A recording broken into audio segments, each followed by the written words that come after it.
Praise the Lord. கர்த்தருடைய பரிசுத்த நாமம் மகிமைப்படுவதாக. 1 கொரிந்தியர் புத்தகம் 9:27 மற்றவர்களுக்கு பிரசங்கம் பண்ணுகிற நான் தானே ஆகாதவனாய் போகாதபடிக்கு என் சரீரத்தை ஒடுக்கி கீழ்ப்படுத்துகிறேன். எனக்கு பிரியமானவர்களே, இயேசுவின் நாமத்தில் உங்களுக்கு நான் சொல்லிக்கிறேன்,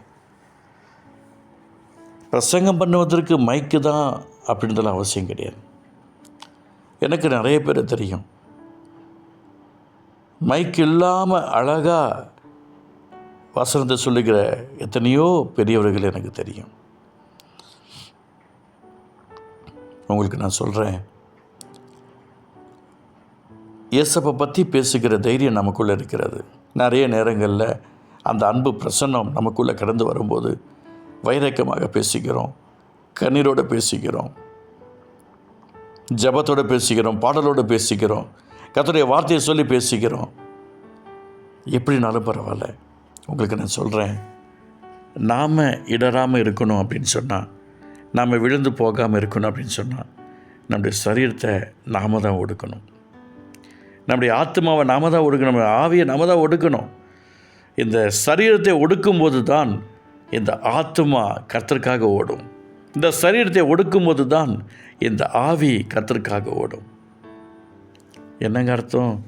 ஒரு வேளை உங்களுக்கு கறிமீன் ரொம்ப பிடிச்சிருக்குன்னா ஒரு லிமிட்டாக சாப்பிடுங்க. போஜனை பிரியந்த தொண்டையில் கத்தி வைன்னு கர்த்தர் ஏன் சொல்கிறாரு? லிமிட்டாக சாப்பிடுங்க, ரொம்ப பெருசாக எடுத்துக்காதீங்க. ஒருவேளை நீங்கள் பேசிக்கிட்டே இருக்கிறீங்க, சிலர்லாம் ஃபோன் பேசிக்கிட்டே இருப்பீங்க. உங்கள் கையில் இருக்கிற ஃபோன் தாங்க உங்கள் வாழ்க்கையை சீரழிக்கிறது. My dear brother and sister, எனக்கு பிரியமானவர்களே, தயவுசெய்து உங்கள் ஃபோனை நம்பாதீங்க. உங்கள் சரீரத்தை ஒடுக்குங்க. என்னங்க அப்படியேப்பட்ட காதில் கேட்டுட்டு அப்படியேப்பட்ட வார்த்தை பேச போகிறீங்க? தூக்கி போடுங்க, ஓரமாக போடுங்க.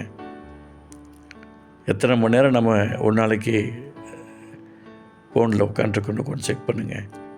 சரீரத்தை ஒடுக்குங்க. ஃபோன் வேண்டாம், வேதத்தோடு கூட நான் உட்காடுறேன், பாட்டு பாடுறேன் என்று உங்களை திருமணம் பண்ணிக்கொள்ளுங்க.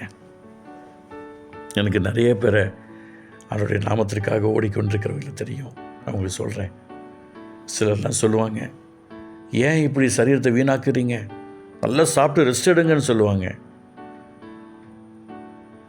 எனக்கு ரொம்ப மனவேதனை தான் வருகிறது. ஒரேடியாக பரலோகத்தில் போய் நம்ம ரெஸ்ட் பண்ணணும். யாராருக்கோ ஓடிட்டோம், யாராருக்கோ வாழ்ந்துட்டோம், யாராருக்கோ பிரயாசப்பட்டுட்டோம்.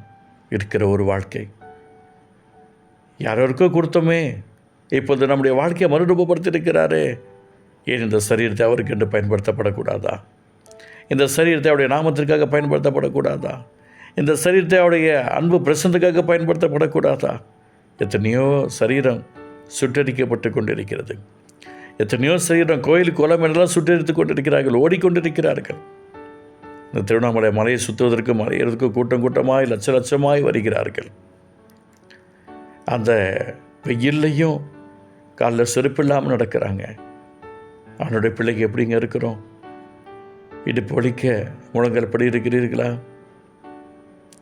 எதையோ பார்க்க பார்க்க பார்க்க பார்க்க திருப்ப திருப்ப திருப்ப திருப்ப அந்த வலைதளத்துக்குள்ளே போய் உட்காந்துருக்கீங்களே. ஆண்டவர் சமூகத்தில், அந்த அபிஷேகத்தில், அந்த கிருபையில், அந்த வரங்களை வல்லமைகளை நீங்கள் உங்களை பார்க்கக்கூடாதா? உங்கள் சரீரத்தை வசனத்துக்காக ஒடுக்குங்க, அவருடைய நாமத்தை மகிமைப்படுத்த ஒடுக்குங்க, அவருடைய கிருபைக்காக ஒடுக்குங்க. தேவன் உங்களுக்கு பெரிய காரியங்களை செய்வார். அன்பு தகப்பனே, மற்றவர்களுக்கு பிரசங்கம் பண்ணுகிற நான் தானே ஆகாதவனாய் போகாதபடிக்கு என் சரீரத்தை ஒடுக்கி கீழ்ப்படுத்துகின்ற வார்த்தையின் பிரகாரமாய் எங்களை தாழ்த்தி வெறுமையாக்கி அப்படி காத்தில் ஒப்பு கொடுக்கிறோம்ப்பா. நீர் எங்களை நடத்தும்.